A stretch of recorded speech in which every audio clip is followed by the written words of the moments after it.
Coming up, guard your Facebook password with your life. Android Instagram signups are live. What does it mean? It's coming soon. Pairs the network for two and find out where the flu is with Sickweather. All that and ARC on the Social Hour. Netcasts you love.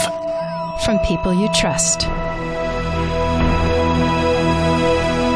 This is TWiT.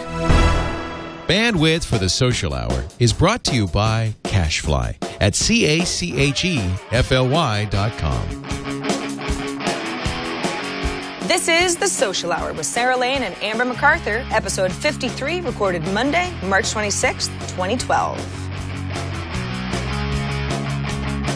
This episode of the Social Hour is brought to you by Ford, featuring curve control to help protect you against crashes on curves. Look for curve control available in the 2013 Ford Taurus, and you can learn more at ford.com/cars/Taurus. And by Ting.com. Ting gives you big savings and billing clarity for mobile phone service. Try their online savings calculator and save $50 on your device purchase at ting.com/social hour. Hey everybody, welcome to another episode of The Social Hour. Good morning, or good afternoon, or good evening, wherever you may be. From Petaluma, California, I'm Sarah Lane. And I'm Amber MacArthur from Toronto, Ontario, Canada. Hey, Sarah. Hello, Amber. How are you? I am doing great. Can't complain. Things are going well. I'm keeping busy. Getting into a new week is always lots of fun. Lots of demands and emails and all that stuff. But everything's good. What about you? Things are good. It's a little bit of a weird Monday for me because I was actually on TWiT yesterday. TWiT, of course, is This Week in Tech, which is the flagship show of our network, which airs on Sundays. It was really fun, Amber. We had a all-female panel with Leo to round out the end of Women's Month, as we were calling it yesterday. It was me, Veronica Belmont, and Dr. Kiki Sanford. And we had a lot of fun, and it's always just a fun, easy show to do, and I feel like I'm more on top of the news of the week because of all of the work that I do with TNT every day. So it's an easy show to kind of drop in on every once in a while. But it makes my Mondays feel so weird because I didn't have much of a weekend, and now it's starting. But I'm like, but I was here yesterday. So. A little bit of the show, just when they were playing, they were rebroadcasting it. I tuned into the part where you were talking about Tom Merritt, how his laptop had hurt his thighs, I guess you would call it. Yeah.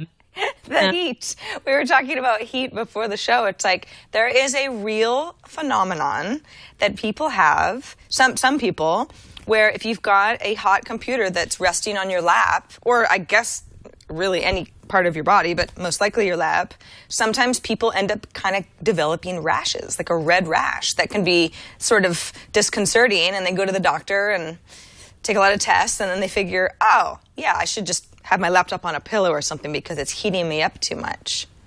It's crazy. I'm sure it happens to people all the time, but I had never heard of it being sort of a regular occurrence with anyone. So that was an interesting part of TWiT for sure. Yeah, definitely. Yeah, I felt, as soon as I started telling the story, I was like, Tom might not really want me to share this with everyone. Oh, too late. It's the TWiT effect. It's like, I'm just used to saying whatever is on my mind, and somewhere in this room, there'll be a drop cam broadcasting me to the world. But anyway, so what is on the agenda for our social hour today? I know we've got a lot of stuff to talk about. Yeah, a lot of stuff to talk about. To start out with some Facebook news. There has been a story going around for the past couple of weeks about employers asking their potential employees, so job seekers, for their usernames and passwords. And Sarah, as I'm sure you know, this has caused a lot of controversy. A lot of people are upset, saying it's a violation of privacy. So just wanted to talk about that a little bit. Also read this good article today that talked about how in some cases, perhaps this was on Read Write Web, it is okay for an employer to ask if you're going to work for law enforcement, say, for example, and some situations where it might be okay. Personally, I find it a little offensive, but a big headline over the past week. Yeah, agreed. It's been, we've done a lot of talking about it around these parts because the subject has been brought up. Hey, listen, is it ever okay for a potential employee to have to pretty much hand over the keys to anything that they might have might be sharing privately on something like Facebook or another social network. It's not public information. And my first reaction is, no, never. That's never okay. How could that be okay? And there's some legislation in the U.S. Some senators are pretty upset about this, and they're trying to get legislation passed, which would make it illegal outright. Facebook has even weighed in on the idea of employers saying, listen, you want to work for us, we got to perform a background check of sorts. Give us your Facebook password, and says that's against our terms of service. We could even consider pursuing legal action against a company that we knew for a fact was doing this to employees. And they were careful to say, listen, if you are an employer or an HR manager or whatever, let's say that someone gives you their password and then you see, which wasn't part of their public information, that they are maybe part of a religious group, and you decide not to hire them, and then they can say, well, it's because you saw that I'm part of this group that you don't agree with, and that's discrimination, or it doesn't have to be religion-based, but sort of things like that. So there's a lot of people up in arms about this idea, but I agree with you, Amber, that the Read Right Web article was interesting because it's like, okay, well, everyone seems to be very upset about this idea, but is there a case when it is warranted? And I think that when you talk about police officers or 911 dispatchers, and both of those instances are cases where people have said, yeah, I was asked to give over my Facebook password, is like those would be jobs that would require kind of strenuous background checks anyway. But I'm just not sure that, I mean, a background check is a background check, but being able to hand over, I mean, anything that would be private on my Facebook account is like messages back and forth between me and other people. It's like, it's just private information. It's like diary stuff. It's not even stuff that would ever out me as being unfit for a job. It's just privacy violations. I mean, I think, too, with most people in our social circles, I think it's fair to say that, they use these social networks and there's not a lot of really personal information maybe that goes out through these networks, and they kind of understand how to have privacy within these networks. But I think for some people, Facebook is almost a way of life. And I see this particularly with a younger generation. I have cousins who are 14 and 16. And I mean, everything is in Facebook. Everything they've ever done, everything they've said, they're feeling a certain way, and it goes straight to Facebook, right? Mm-hmm. So I worry more for that generation growing up with social networking, and it all goes back to stuff we've talked about it before, where them not understanding that they need to be a little more careful on these sites. And I know this is a sort of a tangent off of the main article, but it just, these are not necessarily safe places to have, really personal stuff, even if you lock it down. And I think that, we just need to educate more and more about privacy in general. I do agree with you that there seems to be a part of it is an age thing, and how long have you been on Facebook, and I think that I am much more comfortable with a lower level of privacy than not necessarily people that are older than me, but in many cases it's an age thing, but just people who I guess spend less time online and maybe are a little less less trusting of companies. What are you going to do with my information? That sort of thing. I think I'm probably somewhere in the middle. I'm not too paranoid or worried about stuff in general. And I don't think that there's anything in any of my private settings online at all that would out me as being unfit to, be an ER nurse or something like that, where it's, it's really important, the content of your character. But hey, maybe a teenager 20 years younger than me thinks, yeah, go ahead and look at my Facebook profile. I'm cool with that. That's part of my life. You'll learn a lot about me that way. It'll be interesting to see how much of an issue this is in another decade or two. Yeah, I mean, and it just goes back to that whole point that it allows for employers to discriminate for so many different reasons. And you mentioned religious views. There could be political views. There could be interests and hobbies that maybe your potential employer doesn't like. There also could be age discrimination. If they find out you're age and they think, oh, I thought you were in your 30s and you're in your 40s and maybe this isn't a good fit. It just, it's just too much. So I think my advice to anyone out there, if this does happen to you and you don't work in an industry where they really require that information like law enforcement or anything along those lines, is to make sure that you never hand over this information to anyone and never share passwords to any of these social sites. Agreed. I think that's a good way forward. Someone in chat had mentioned, well, you could always just create a second account that's your public account that you share with people when you don't actually want to share your real account. Yeah, that's true. That's an option. But I don't think that really addresses the issue. Especially if, I don't know, what if the employer somehow realizes that there's two and then you've been duping them, and it seems like a sort of a Band-Aid solution to, a problem that needs to be hammered out a little bit better.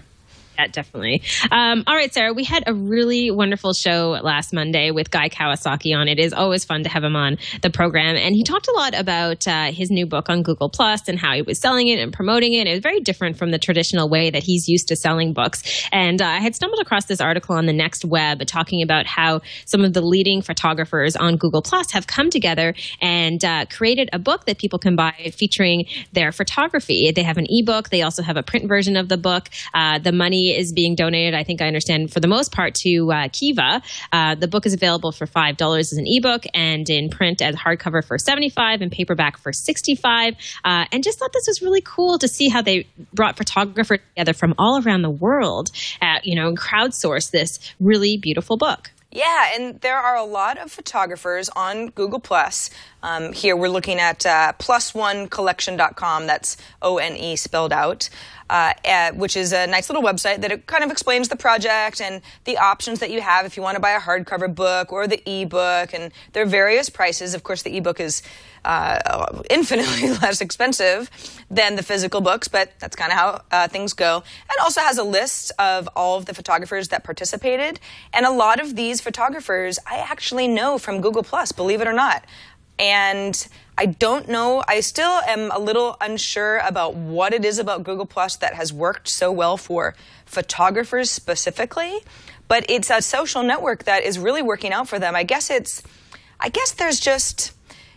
not only a way to display photos and talk about them, but such an easy way to create a community, have all your photographer friends in a circle and they can talk amongst themselves, that sort of thing. But I have been turned on to a lot of artists that are extremely talented that I just, for whatever reason, I wasn't following them on Flickr. Maybe we don't run in the same Twitter circles, but I know of them through Google+. So it does actually seem like, wow, Google+ brought all these people together with it, and they decided to participate in this neat collaborative effort. Beautiful photos.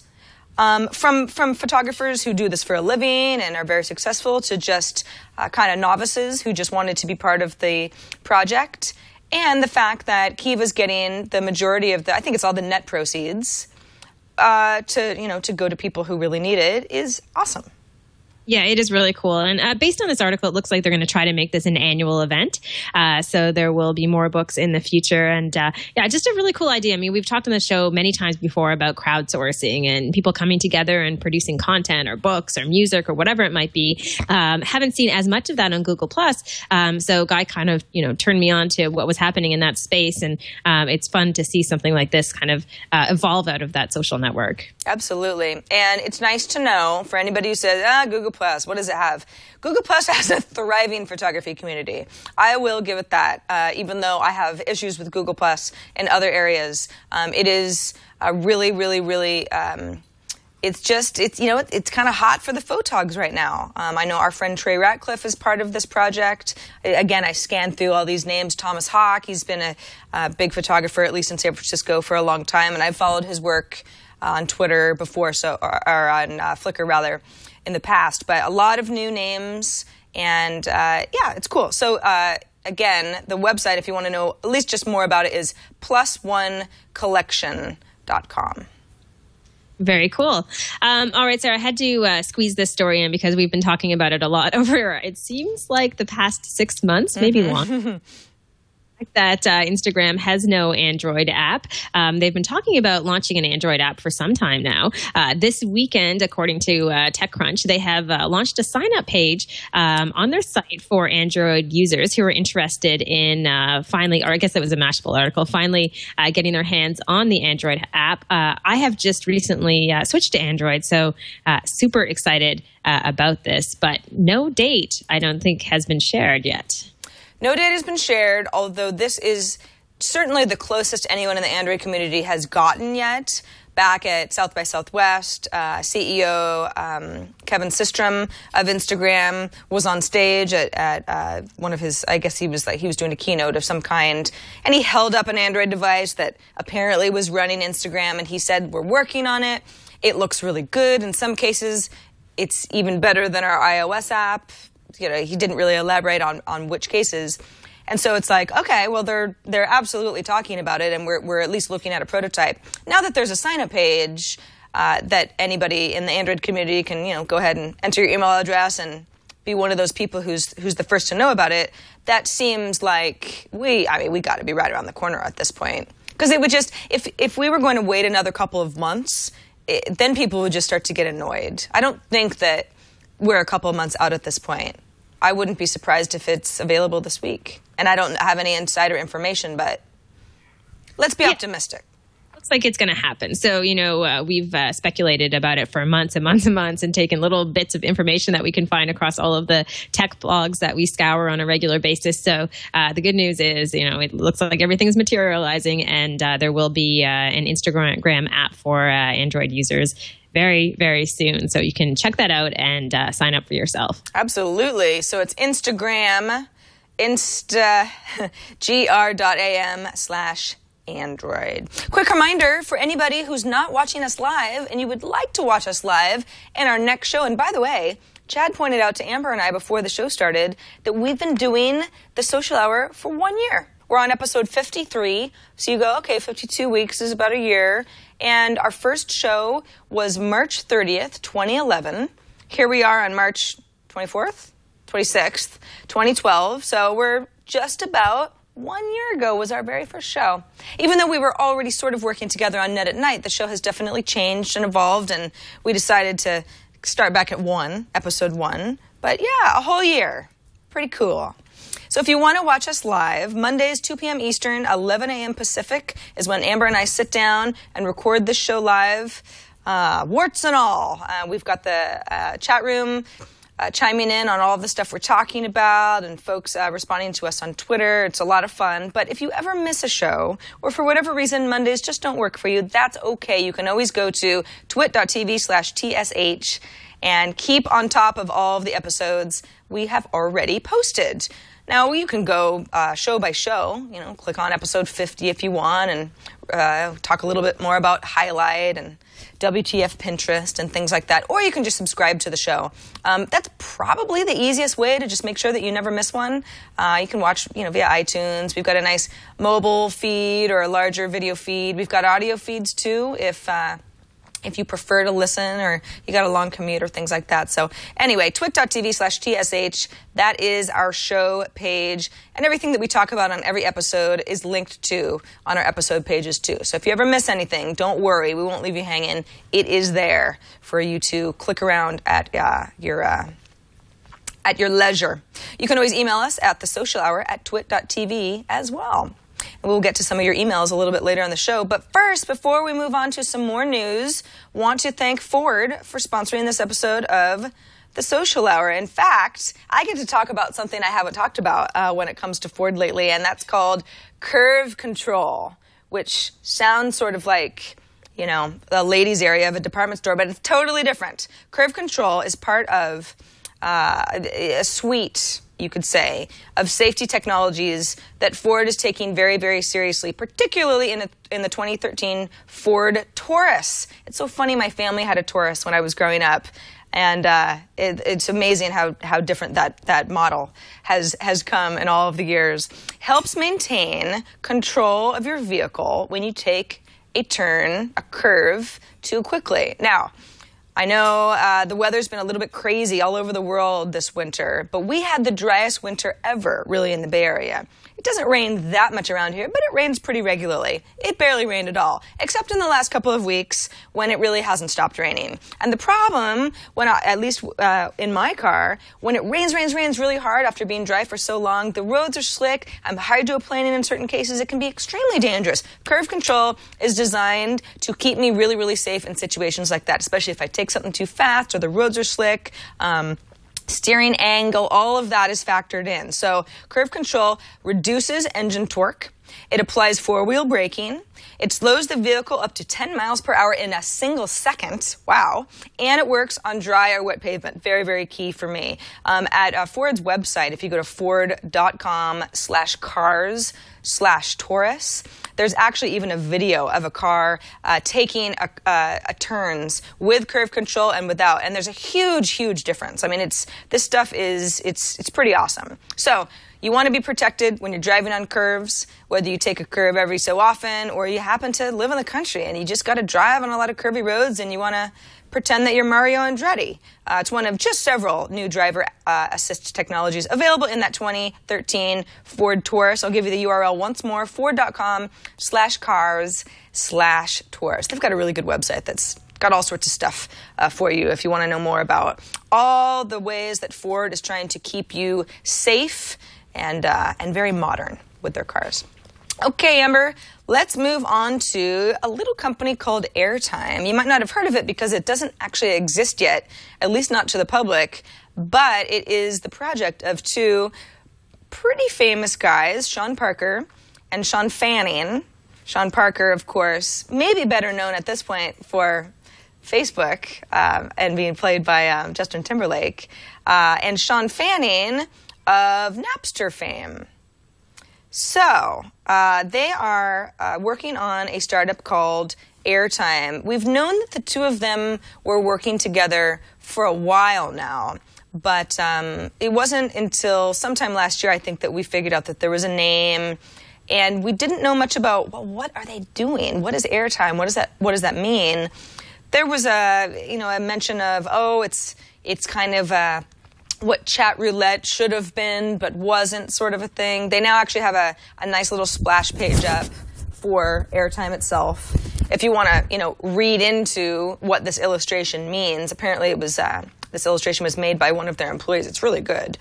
It's kind of like some sort of a control tower, almost like a NASA type of a look, and then you see some people on what appears to be a video cam, up on the wall, and maps of the world and some graphs. I don't know what to make of it, but it seems like you've got some pretty intelligent guys working behind the scenes with track records, and I'm pretty excited. Amber, what do you think?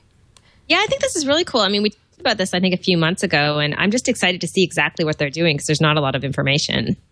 Yeah, indeed. They are hiring at airtime.com. You can see that they've got a few engineering jobs that they're trying to fill. So, that's not too different than any other startup that's ramping up and hiring folks. But I am excited, and it does seem like they're at least inching closer. Again, it almost sounds like the Instagram Android story again, that the more stuff they put out there, the more public they are about what kind of jobs they need and what they're doing and what their look is.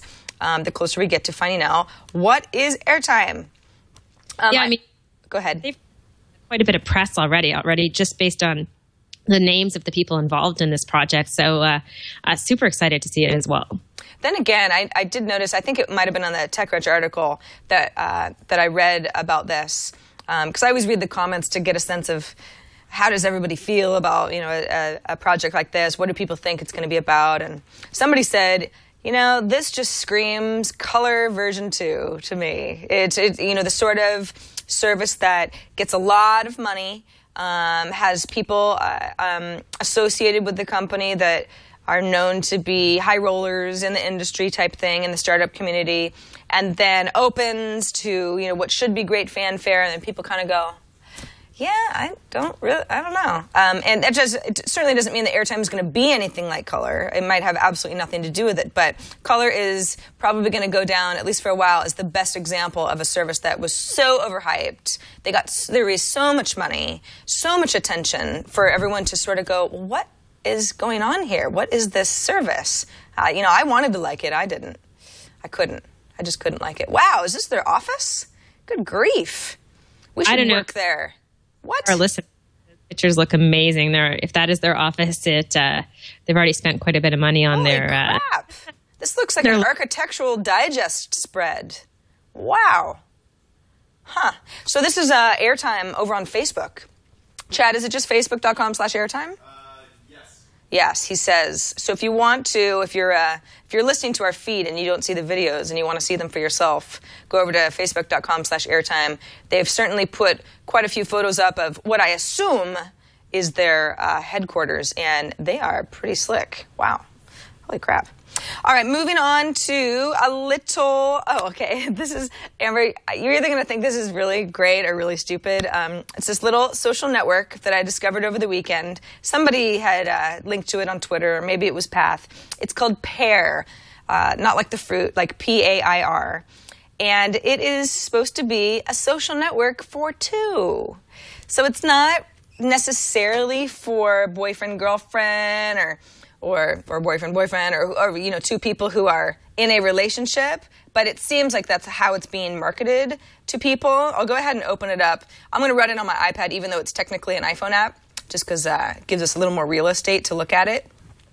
This is I put together a little pair with MG, who's my other half, and what it gives you, Pair, it's pretty much just the same thing as a group me conversation or us talking on Facebook Messenger, just the two of us back and forth. But it gives you a few more options. So I could add a picture, I could add a video, I can draw a photo or draw a sketch, which, you know, in the age of draw something, I guess. There's a little more incentive to do things like this. Oh, God, he's going to hate this. You know, and send it to him. Or I can say, thinking of you, which is kind of nice, I guess. If he were online and we were both talking back and forth, I could see up here that he was in the process of writing me back. We could also switch over to FaceTime, which is... you can't FaceTime from within Pair, the app. It would dump you out onto the FaceTime app itself, but there's a nice handy link from within the app itself.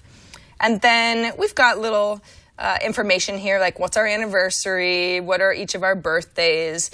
And then you've got kind of cool stuff like here's our moment. So all of the pictures, video, or drawings that we've created all sort of live in one place, which is kind of nice. And then we have shared tasks if...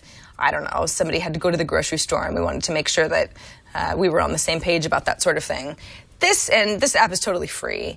So that's pretty much the gist of it. I'll go ahead and set my iPad back down now. To me, I think, well, I pretty much never want to draw a picture, but it's kind of nice that it's there. That's one little feature that I haven't seen before on any of these other social networks where it's designed to be a group messaging system that you can totally use between two people.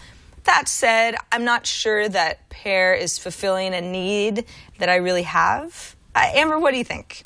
I don't know. You know what? I really think it's kind of interesting because there are in most families or relationships many times where you just want to communicate with that one other person, right? And you want to weigh maybe an app that you can do that. So I think you're right in the sense that maybe Pair isn't the perfect app for it, and maybe it's too much. It seems almost like it would be a courting app, you know, something that you would do when you're just getting into a relationship. Yeah. Kind of cute.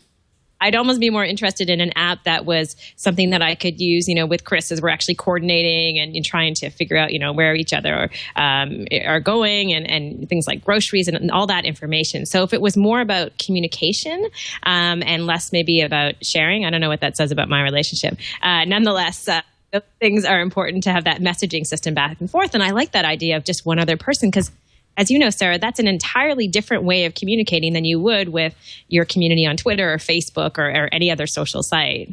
Definitely. And what's cool is that you sign up for Pair with your email address and you create a password, and then you invite the person that you want to pair up with. It's not like I would be running Pair with a bunch of other people that I have a one-on-one relationship with. It's like I've decided who my pair is, and that's how I use the app. So it sort of simplifies the whole thing where I use GroupMe as an example.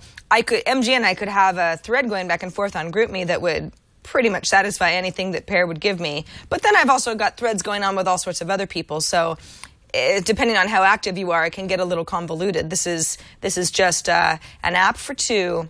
I do have a friend who has a long-distance girlfriend. She lives on the East Coast. He lives in San Francisco. And he's like, I really like this app.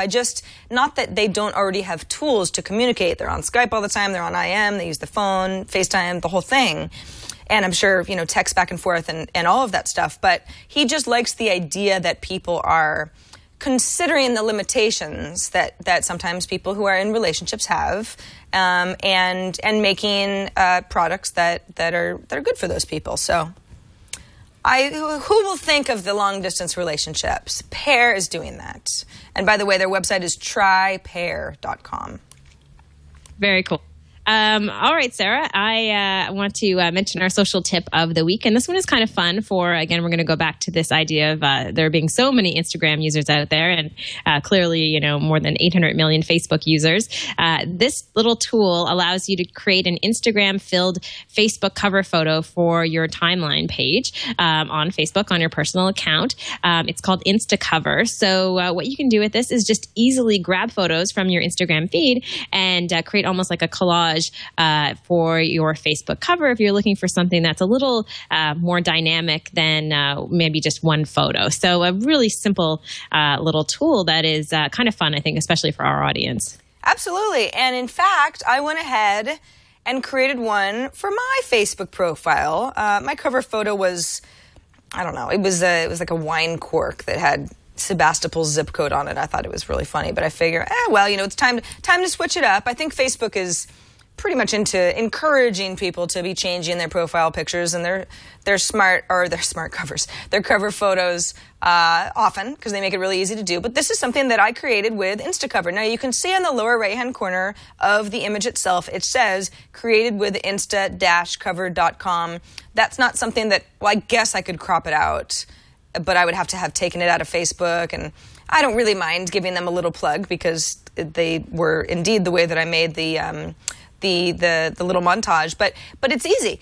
As long as you trust Instacover to go ahead and connect with your Facebook account, and you have to do that or else it's not going to work.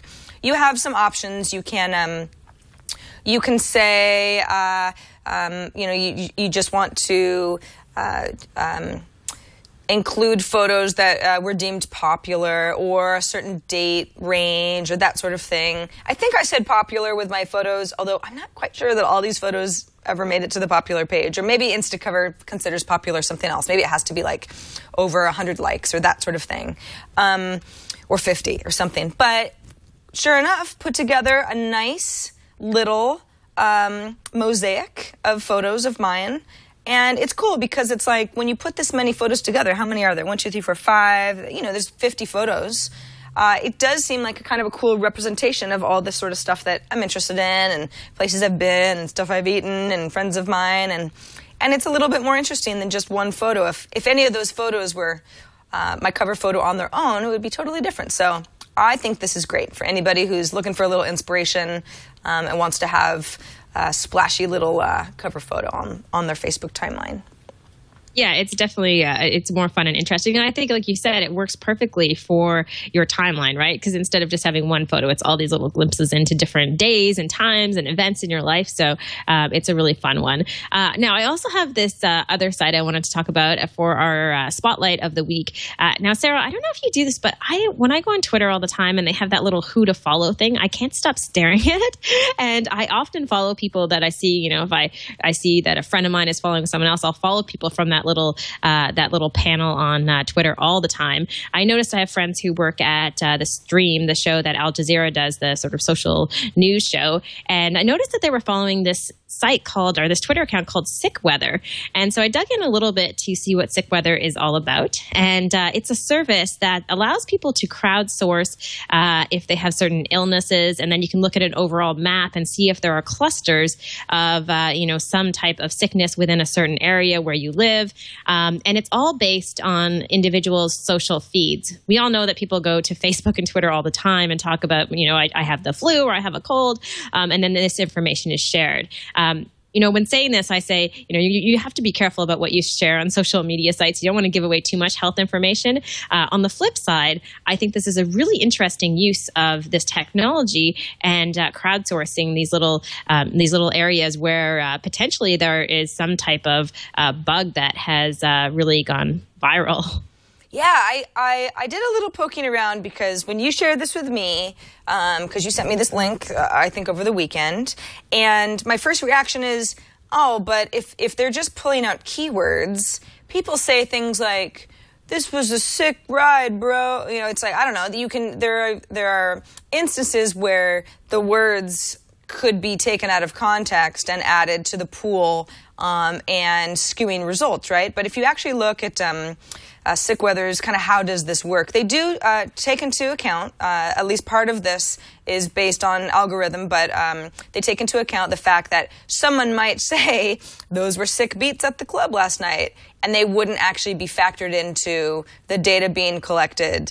You know, if you say you have Bieber fever, you're not saying that you have the flu or an actual fever. It's something else entirely. So they're aware that that you have to be careful with, picking up on keywords or trends.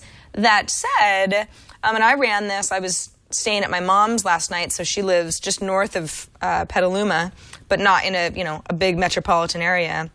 And in Santa Rosa, it seemed that what was trending was headache and depression. Which is really sad, but it's like depression, it's not necessarily something that you can catch from somebody, but it's kind of interesting. It's like, is it because the weather's been so bad? You start to see trends and not just who's got the flu, but how people are feeling inside and based on the fact that people just share a lot of that information regularly. Yeah, I mean, I don't think it is perfect. I mean, there's a lot of ways that it could be improved. But I do think that I haven't really seen a use of a social network like this before, where they've taken information and shown kind of people having different health issues or problems. So just thought I wanted to kind of highlight it and hopefully they'll get even more precise as time goes on. But just very, very innovative for sure. And I think, if there was really an epidemic going on, obviously Sickweather is, there's more to it than just seeing what people are talking about. But this is the sort of tool that really could more than come in handy if there was actually an issue where you're like, okay, listen, we've got to sort of geolocate where there could be an outbreak going on and just get a sense of the way that we have grown used to checking Twitter where, if there's a fire, enough people who are in the vicinity of the fire will start talking about it.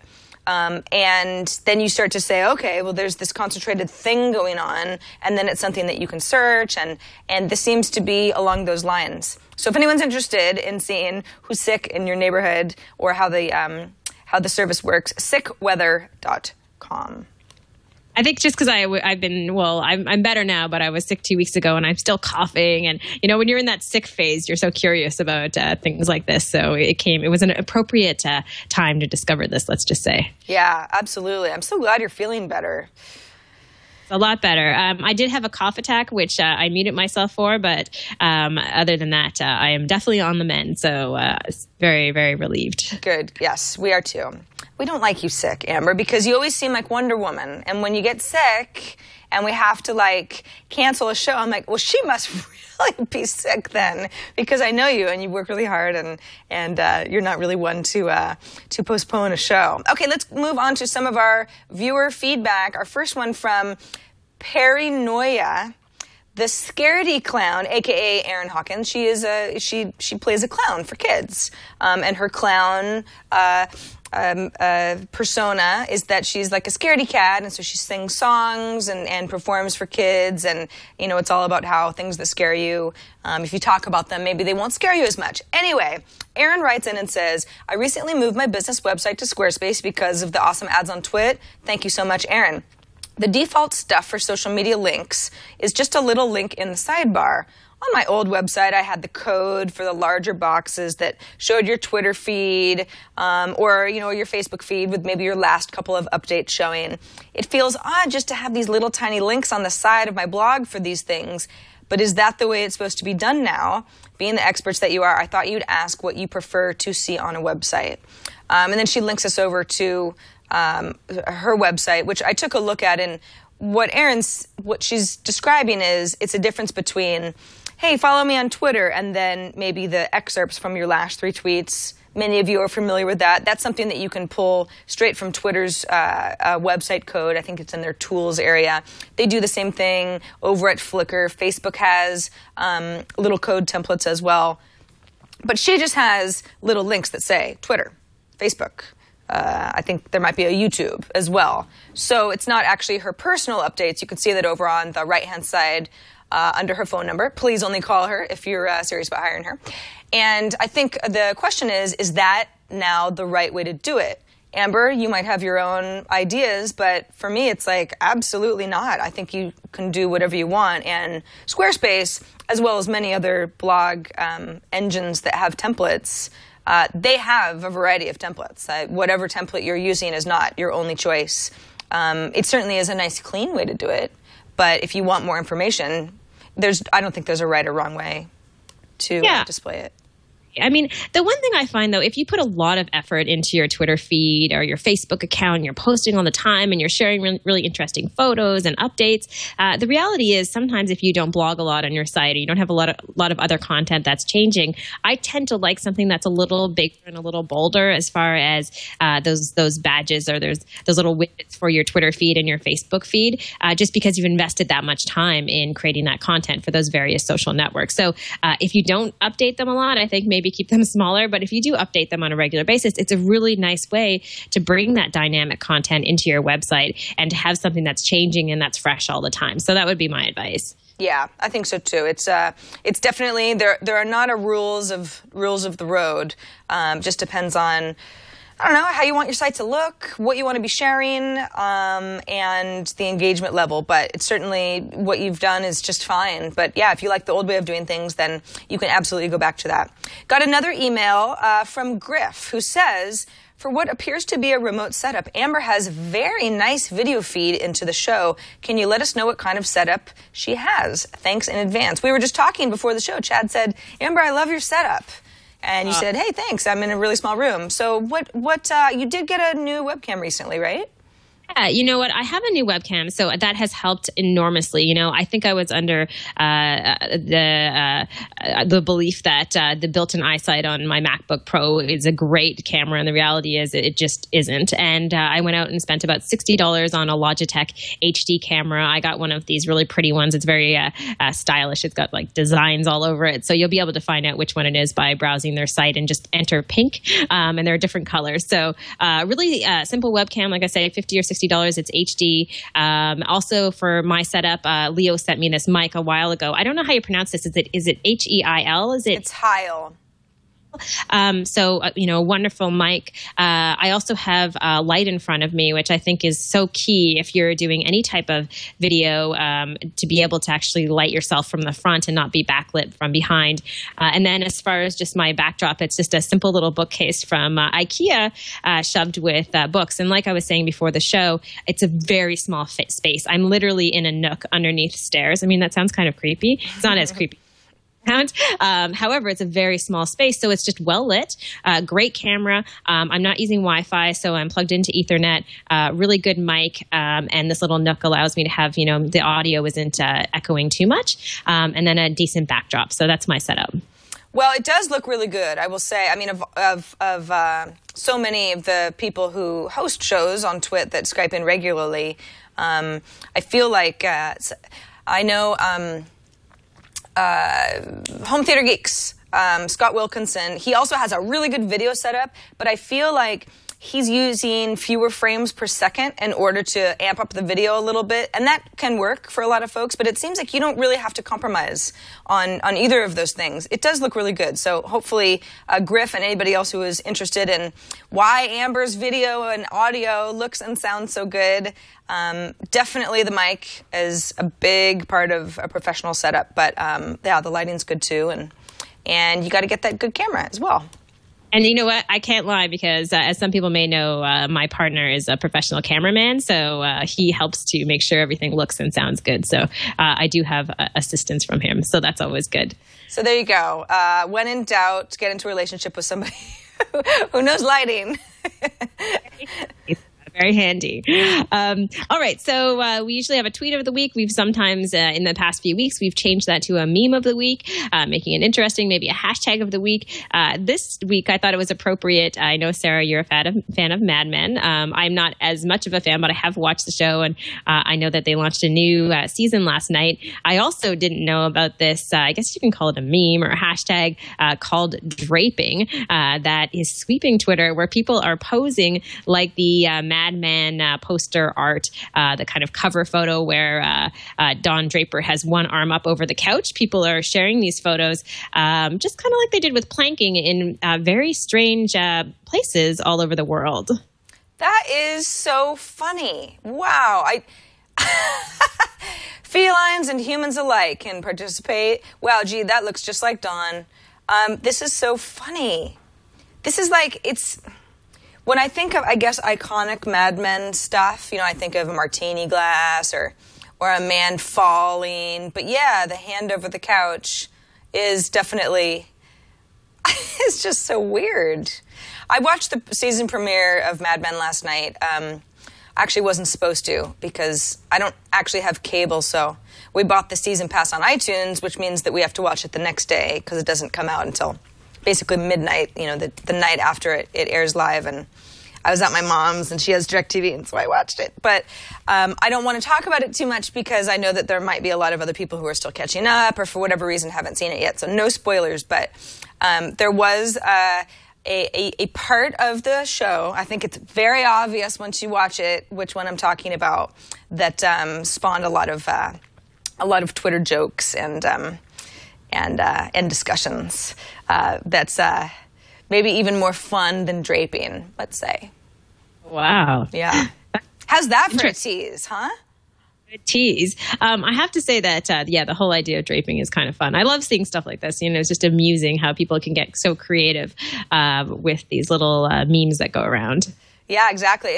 Planking, thank goodness planking is kind of waned. It's sort of, planking was here and it was great and now it's moved on, but now we've got draping. And I'm just now realizing that it's draping as in, gosh, do you think that they did that on purpose? Your arm draped over the couch because it's Donald Draper, or am I reading too much into this? But Sarah, if we both drape right now, maybe this could be like our actual cover photo on our on TWiT.tv when they post the video. Done. Jeff Stewart, your work is done. Usually he's like, it's one of the things, our editor, Jeff Stewart, who you don't see very much, but he's the one who's responsible for putting the show together when we're done with it and adding our URLs and things like that. One of the things he dislikes most about Mondays is picking a photo that I don't hate because he'll pick something and I'll go, no, we look awful. Come on, pick something where we're smiling. And he'll go, oh, geez, you're smiling. You're women. So you're welcome, Jeff. We made it easy for you. We sure did. We sure did. All right. So, Sarah, do we want to, now we want to just give out all the information for how people can reach us, of course. You can write us at thesocialhour@twit.tv. You can leave us a voicemail at 2626-SOCIAL. Love getting your voicemails. Just keep them short, 30 seconds or less. Also, you can send us a video, upload it, and send us a link. But just make sure, again, the video is less than 30 seconds. Most importantly, make sure that you're not driving while you are shooting this video. Make sure you are in a safe place and record a video. You can always ask us a question. If you don't have a site or a social service you want to share, ask us a question or let us know what you thought of our opinion on anything on the show, because we love to hear from you guys. And it's been a year. We've got lots of feedback, but we want lots more for sure. Yes, absolutely.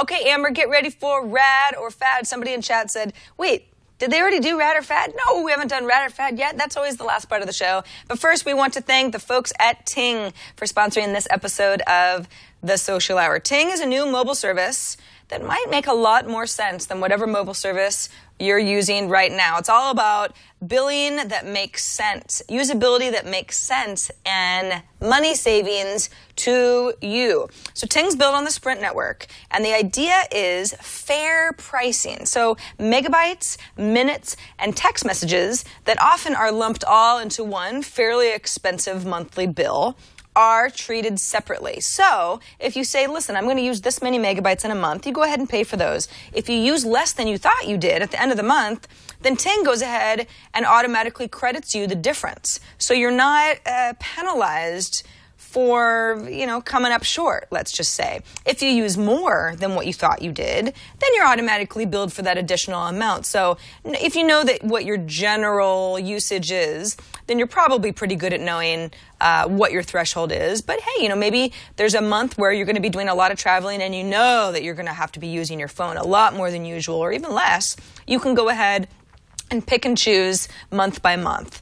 Ting doesn't have any premiums, doesn't have any penalties. You just pay for what you use, which is a great way to think about it. And frankly, I wish all of the companies acted a little more like Ting. Ting also offers some 4G Android phones through Sprint, which is kind of cool. Their website has nice little snapshots of your uses by your device. You've got easy access to your billing. You can control your features with just a few clicks. They also have really good customer support. You're never going to wait. The customer support is available. Support is available 8 to 8 Eastern time. So if you've got a question, they're not going to put you on hold. You're gonna get right through to them. Email support as well. And they're the people behind Two Cows. Ting is a bunch of geeks. Hover.com. You know these guys. So you can rest assured that they're really trying to put together a network that makes sense for people. They're fulfilling a need that we certainly do have. You can also purchase a phone right from Ting's website. Some of their phones are nice and cheap. There's a variety of prices. A few models are LG Optimus, HTC Detail, Motorola Photon, the Samsung Conquer, I love that name, just to name a few. And if you go to ting.com/social hour, you can save $50 off of one of those devices if you buy them through Ting. Again, that's ting.com/social hour. And even if you're not in the market for a phone, definitely go over to Ting and just get a sense of their pricing model, because there's a really good chance that this is the way that you're going to save a lot of money. I know that we could all pay a little bit less each month for our phone bills. I pay more than I would like to pay. I don't even talk on the phone. I mean, I would love to be able to have more control over how much I'm paying for voice versus text versus data. So Ting might be a really good solution for you. Again, ting.com/social hour. Very cool. You know what, Sarah? I think someone just wrote us on Twitter over the past couple of days to mention that they had just switched to Ting. I'm trying to find it, but I can't. But that's awesome. So if other people are switching, let us know how you like it. I know I'm a customer of theirs and absolutely love it. So it's very, very, very helpful. Yeah, absolutely. Oh, wait a second. Hold everything. Speaking of, somebody on Twitter said, it's finally here, Instagram for Android. But he's just pointing us to the email sign-up page. So, yes, we already talked about that. I was hoping that we'd be able to say, it's live. It's not quite live yet. Not quite. You definitely go there to Instagram.com/ or Instagram as in .am/Android for that. False alarm. Carry on, Amber. Carry on. All right. So for this week's Router Fad, I just stumbled across this site online. It's called Arc. Now, it has not yet launched, and many times with Router Fad, we talk about services that aren't live yet, but it's still worth discussing them. The concept behind this is that it allows you to search for people, get information to find people nearby, to reconnect with old friends, to make new friends. So it's almost like it seems like a people search engine, if I can call it that. Very people-oriented. Looks like, they draw on all of the different social networks that are out there that allow you to search more than 1 billion people that are currently using social sites.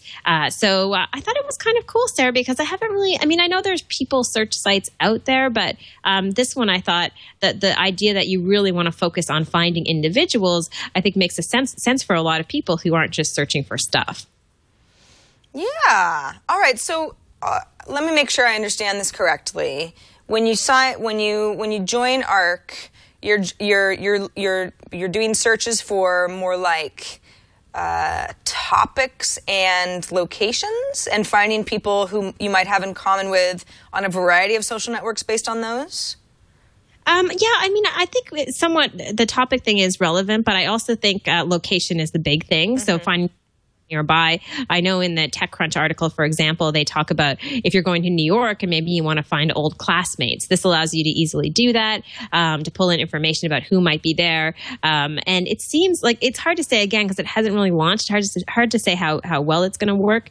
But it seems like it's almost like a directory of people that are on social services, a really easy way to search things like people's, the current city that you're in, employers, interests, language, high schools that people went to, gender, first name, last name, all of that stuff. But instead of being able to do that just on Facebook, for example, or a Google search, this is specific to just a people search, but pulls in that information, that public information from various social networks. I like the idea of this a lot, especially since we talk about social networks every single week here on the Social Hour, and it is a part-time job just to keep up with all of the different social networks that people might be on for a variety of reasons. Facebook and Twitter and Google Plus and YouTube even. I mean, those are some of the big ones that are more obvious.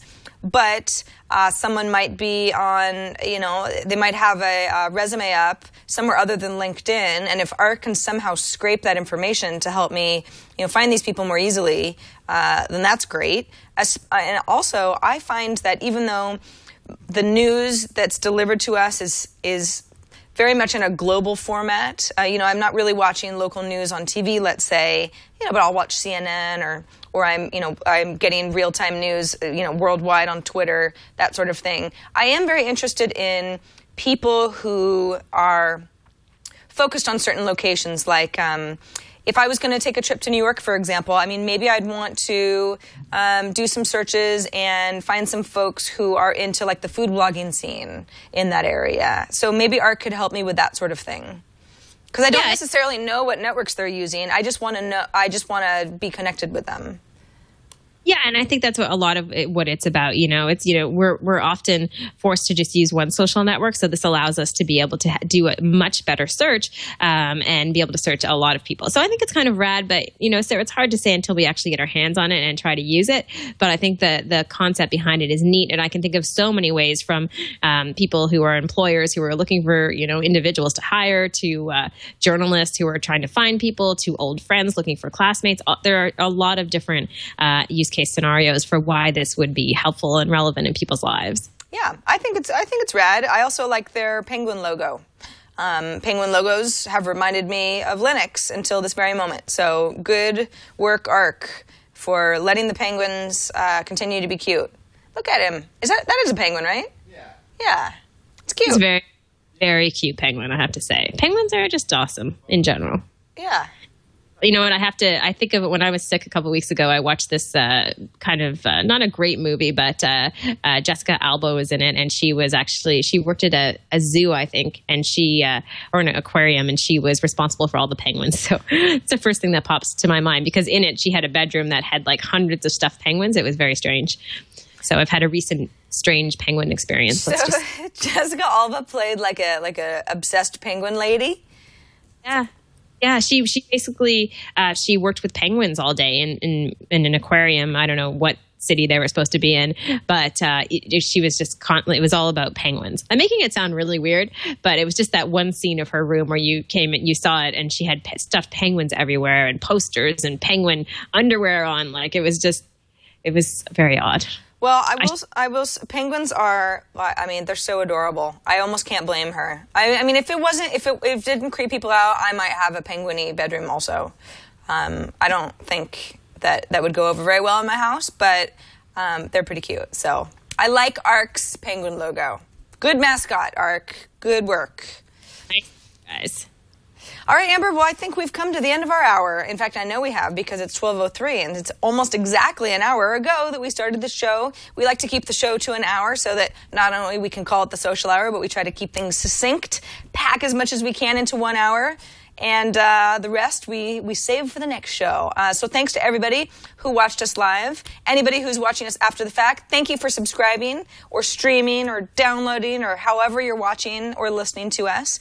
We really appreciate you. Remember that we're live on Mondays, 2 p.m. Eastern, 11 a.m. Pacific. Our website is twit.tv/TSH. That's our mothership, where everything is. If you want a link that's related to us or anything you've seen or heard in the show, that's where to go. You can also find our show in iTunes. If you are a podcast subscriber, we are there. We've got a couple different video feeds, depending on if you want to watch mobile or more of a better definition, or audio feeds as well. And Amber, I guess next week is pretty much a regular Monday. I'm trying to think if we have anything holidays or special times, but I think we're on schedule next Monday. All right. Yeah. And you know what? I'm actually in the process of, maybe not next week I'll be able to book a guest, but I have someone who is the CEO of a company that builds one of the top social TV apps. So excited to have him come on and talk about social television. So I'll keep you posted on that one. Awesome. Sounds great. All right. So that might be next week or might be a little bit later. You'll have to tune in to find out. Until then, you know how to reach us online. And Amber, I will see you here, same time, same place next week. All right. Bye, Sarah. Bye, everyone. Bye, everybody.